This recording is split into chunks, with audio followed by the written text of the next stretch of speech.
പണ്ട് റസൂലിന് എപ്പോഴും സമ്മാനം വാങ്ങിക്കൊടുക്കുന്ന ഒരാളുണ്ടായിരുന്നു.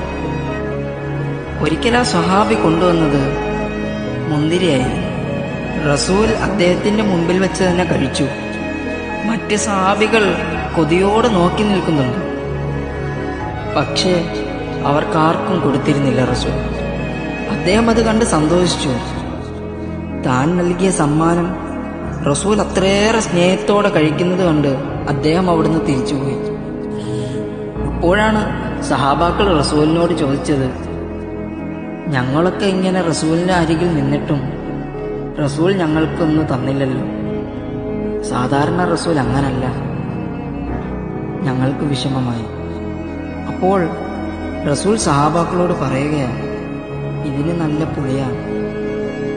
നിങ്ങൾക്ക് ഞാൻ തന്നാൽ നിങ്ങൾ ആ മനുഷ്യന്റെ മുന്നിൽ വെച്ച് പറയും, ഇതിനെന്തൊരു പുളിയാണ്.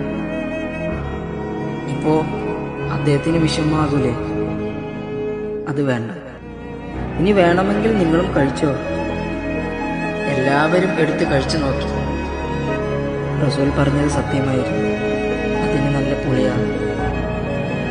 വാക്കുകൊണ്ട് പോലും ഒരു മനുഷ്യനെ മനസ്സ് നോവിക്കാതിരിക്കാനുള്ള ആന്തരികമായ ഒരു അച്ചടക്കത്തിന്റെ പേരായിരുന്നു പുണ്യ റസൂൽ സല്ലല്ലാഹു അലൈഹി വസല്ലം.